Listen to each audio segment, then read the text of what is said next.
Halo, selamat pagi semuanya. Sebelum memulai pembelajaran kita pada pagi hari ini, alangkah baiknya kita memulai dengan berdoa terlebih dahulu. Berdoa akan saya pimpin, berdoa menurut agama dan kepercayaan masing-masing, berdoa disilakan. Berdoa cukup. Nah, bagaimana kabarnya semuanya? Apakah masih semangat? Harusnya semangat dong, ini kan habis liburan lumayan panjang, atau malah mungkin masih males-malesan karena liburnya kurang kak, masih kayak di rumah apa segala macam gitu. Semoga teman-teman yang pada hari ini masuk semangatnya tambah banyak, kemudian siap buat memulai pembelajaran hari ini seperti itu ya. Pertama-tama sebelum memulai pembelajaran, Ibu akan presensi terlebih dahulu. Nah, baik. Afif masuk, Gilang masuk, Esi masuk. Oke, masuk semua ya teman-teman. Nah, hari ini kita akan memulai dengan materi baru. Teman-teman di sini adakah yang beberapa hari belakangan atau mungkin tadi pagi itu membaca sebuah berita? Ada yang baca? Oh, baca berita apa Mbak Fauzia? Oke, berita tentang kebakaran di Busan, Korea Selatan ya. Itu memang sedang ramai sekali diperbincangkan karena lumayan kontroversial dan lumayan ramai seperti itu ya. Nah, sebelum memulai masuk pada materi nih, tadi kan saya sudah menanyakan kepada kalian ya, ada kayak yang pernah membaca berita begitu. Nah, biasanya teman-teman ini memperoleh berita itu dari mana? Benar, dari sosial media. Betul sekali, dari televisi, koran fisik, koran elektronik dan lain sebagainya. Nah, berita itu media yang sangat mudah diakses ya teman-teman di zaman sekarang ini, yang apa-apa serba cepat, apa-apa serba ada. Namun perlu kita ketahui bahwa tidak semua berita itu bisa kita percaya.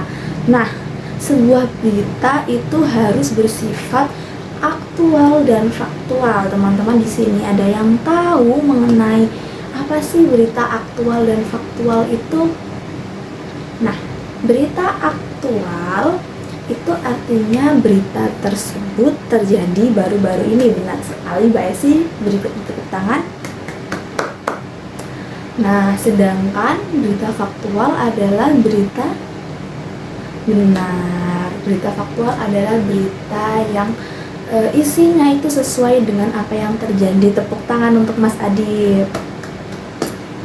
Nah, jadi berita itu harus bersifat itu ya, faktual dan aktual. Berita tersebut harus memang sebenarnya terjadi. Jadi tidak boleh berita itu cuman isinya opini kita ataupun cuman karangan belaka, yang mana kalau berita itu tidak faktual akan menjadi hoax atau berita yang tidak benar. Nah, berita yang tidak benar ini tidak baik ya teman-teman, sebaiknya dihindari, tidak disebarkan, atau mungkin diberitahu orang-orang sekitar, oh ini berita ini tidak benar. Berita yang kredibel ini berita yang ada di semisal ada di Kompas TV atau di Tempo atau di Narasi dan lain sebagainya seperti itu. Nah, sebelum kita memasuki materi lebih lanjut, saya akan membagikan asesmen diagnostik kepada kalian. Nah, kalian bisa mengerjakan soal yang saya kirim melalui tautan Google Form di WhatsApp Group.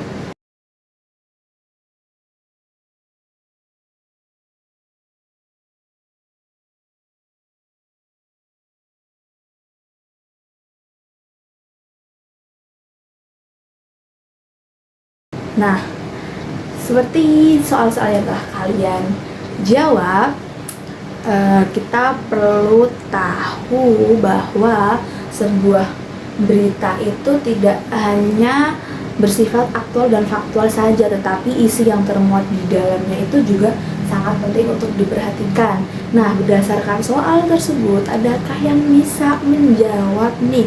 Apa sih unsur-unsur penting yang harus ada di dalam berita? Benar. Benar sekali. Nah, unsur di dalam berita itu mencakup 5W plus 1H. Jadi, what artinya apa, atau apa sih yang diberitakan dalam berita tersebut, peristiwanya itu apa yang dimuat di dalam berita tersebut. Kemudian ada when, itu kapan terjadinya peristiwa di dalam berita tersebut. Misal peristiwanya banjir itu terjadi kapan, tanggal berapa, bulan apa, tahun apa, itu mesti dituliskan dengan spesifik ya teman-teman, supaya pembaca atau pendengar berita itu bisa paham berita yang ditampilkan seperti apa. Kemudian ada who, yaitu siapa yang terlibat dalam peristiwa tersebut. Atau misal ada kecelakaan itu apakah melibatkan supir truk ataukah pengendara motor roda 2 dan lain sebagainya. Kemudian ada where, itu di mana. Nah, where ini juga sama dengan unsur lainnya, harus diceritakan atau digambarkan secara spesifik. Semisal terjadi banjir di Bandung, Jawa Barat. Nah, ini kan spesifik kan, banjir terjadi di Bandung, Jawa Barat. Semakin spesifik, semakin baik pula beritanya. Kemudian W yang terakhir yaitu why, atau bagaimana berita atau peristiwa itu terjadi. Semisal ada tanah longsor, itu bagaimana bisa terjadi tanah longsor ini? Oh, ternyata tanah longsor terjadi karena hutannya sudah tandus, pohon-pohon sudah tidak tumbuh sehingga tidak ada akar yang menancap pada tanah sehingga menyebabkan tanah longsor. Itu harus diceritakan atau dituliskan dengan benar-benar lengkap ya teman-teman. Dan yang terakhir adalah how, atau bagaimana. Nah, semisal ini memberitakan tentang sebuah kecelakaan, dijelaskan ternyata kecelakaan itu terjadi saat sepeda motor mencoba menyalip truk namun tidak sampai, kemudian sepeda tersebut terpental dan terlindas oleh mobil dari arus yang berlawanan. Itu harus dijelaskan dengan terperinci ya teman-teman. Sampai di sini apakah ada yang bertanya mengenai unsur-unsur penting membangun dalam sebuah berita? Baik, tidak ada pertanyaan. Yang selanjutnya adalah kita masuk pada aktivitas yang selanjutnya. Pertama-tama, saya mau kalian membentuk sebuah kelompok. Nah, kelompoknya itu dibentuk dengan cara berhitung ya. Ketika berhitung 1, 2, 3, kemudian beralih lagi, kembali 1, 2, 3. Jadi satu kelompok berisikan 3 orang. Oke, berhitung mulai. Baik, sudah dapat kelompok semuanya ya teman-teman. Silahkan untuk mencermati, mengamati berita yang akan Ibu sampaikan. Nah, sebelum mengerjakan, Ibu akan menjelaskan instruksinya. Pertama-tama, kalian dan kelompok kalian harus menyimak berita yang akan ditampilkan. Nah, setelah menyimak, kalian harus memperhatikan ini, LKPD yang Ibu kasih. Pertama, kalian menulis kelompok berapa, kemudian anggotanya siapa saja, kalian tulis dengan benar. Jangan lupa diberi nomor absen. Kemudian kalian tuliskan 5W plus 1H yang meliputi what, why, when, where, who, terus how. Kemudian kalian tuliskan unsur-unsur tersebut yang ada di dalam berita yang ditampilkan itu apa saja, dituliskan di bagian sini ya teman-teman. Apakah sudah jelas ataukah masih ada kebingungan terkait instruksinya? Baik, kalau tidak ada silahkan menyimak berita berikut ini. Anda masih bersama kami di Kabar Pagi pemirsa. Kita beralih ke kabar pertama di saat ini, yakni petugas pemadam kebakaran bersama kepolisian berhasil mengevakuasi jasad korban pembunuhan yang dicor di dalam saluran air ruko di kawasan Pulau Gadung, Jakarta Timur. Jasad korban langsung dibawa ke Rumah Sakit Polri Kramat Jati guna kepentingan autopsi. Selain itu, polisi turut mengamankan sejumlah barang bukti. Dengan menggunakan sejumlah alat, petugas pemadam kebakaran berupaya menggali saluran air tempat korban pembunuhan berinisial JS berusia 69 tahun yang dicor di dalam ruko yang terletak di Jalan Pemuda Rawamangun, Pulau Gadung, Jakarta Timur pada Rabu malam. Dalam proses pembongkaran ini, polisi turut menghadirkan pelaku pembunuhan berinisial ZA berusia 35 tahun yang diringkus di kawasan Cipete, Jakarta Selatan pada Rabu sore kemarin. Selain itu, petugas juga mengamankan sejumlah barang bukti, salah satunya yakni alat perkakas berupa cangkul. Diketahui, kejadian bermula saat pelaku menagih gajinya terhadap korban sebesar Rp900.000. Namun korban justru menampar pelaku hingga akhirnya pelaku yang tak terima langsung menganiaya korban hingga tewas. 2 hari setelah aksi pembunuhan tersebut, pelaku mengubur korban di dalam saluran air ruko dan dicor. Tak sampai di situ, pelaku juga turut menguras isi rekening korban sebesar Rp50 juta. Pelaku mengetahui PIN ATM lantaran dirinya merupakan orang kepercayaan korban.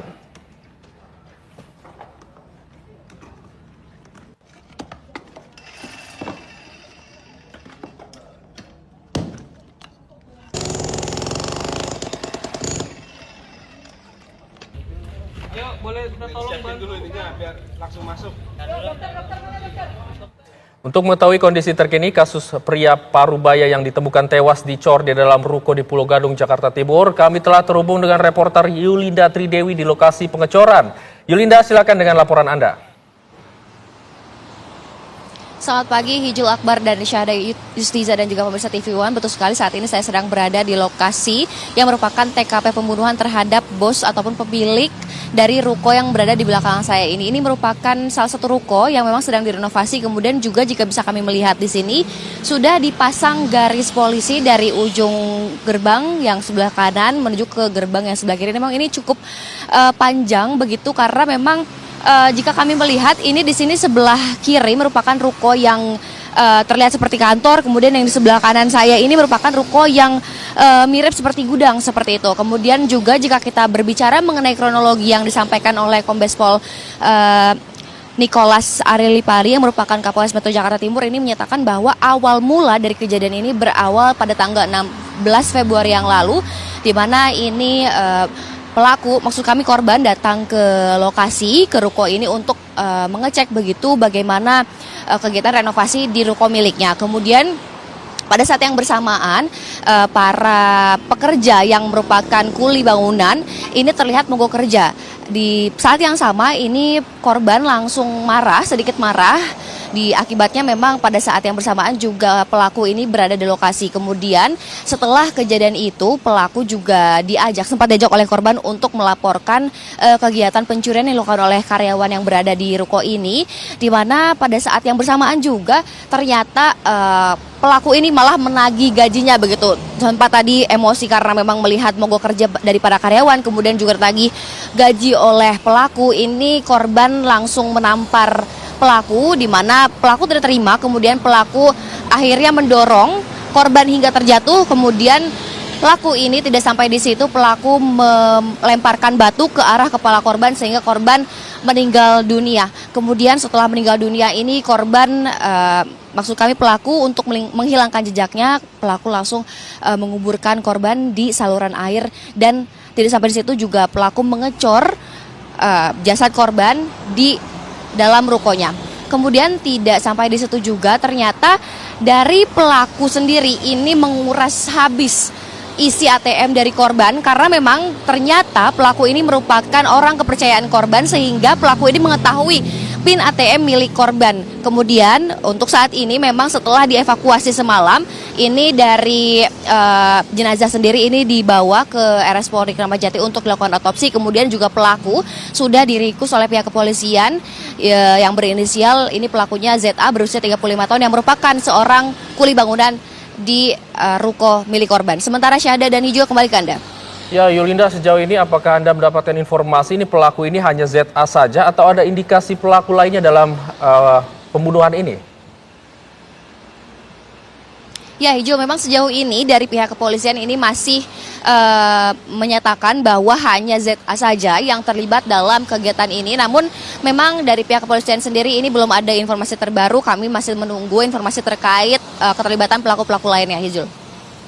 Baik, terima kasih Yulinda mengabarkan langsung dari Jakarta Timur. Selamat bertugas kembali. Setelah video disimak, kalian bisa mengerjakan LKPD yang disediakan. Ibu akan beri waktu 15 menit untuk mengerjakan LKPD. Oke. Sudah semuanya kelompok 1 sampai kelompok 5? Baik. Oke, kalau sudah saya mau kelompok 1 untuk mempresentasikan, kemudian kelompok lain silahkan menyimak presentasi dengan baik dan lihat apakah jawaban dari kelompok kalian sudah sesuai atau belum. Dan apabila ada yang ingin ditanyakan, silahkan ditanyakan kepada kelompok 1. Kepada kelompok 1 dipersilakan untuk presentasi. Baik, presentasi sudah dilaksanakan. Bagus sekali ya teman-teman, dari kelompok 1 jawabannya sudah tepat dan sangat lengkap. Beri tepuk tangan kepada semuanya, kepada kelompok 1. Baik, karena teman-teman sudah mengerjakan tugas bersama teman satu kelompoknya, LKPD bisa dikumpulkan kepada saya. Ini akan saya koreksi. Oke, baik, terima kasih. Elsa, sebelum mengakhiri pembelajaran pada hari ini, mari kita simpulkan pembelajaran hari ini. Ada yang mau menyimpulkan atau tidak? Silahkan Mbak Kansa. Ya, benar. Jadi hari ini kita belajar tentang teks berita. Teks berita merupakan teks yang berisikan informasi suatu peristiwa atau kejadian yang bersifat aktual dan faktual. Kemudian unsur-unsur membangun dari sebuah berita meliputi 5W plus 1H yang mencakup what, why, who, where, when, dan how.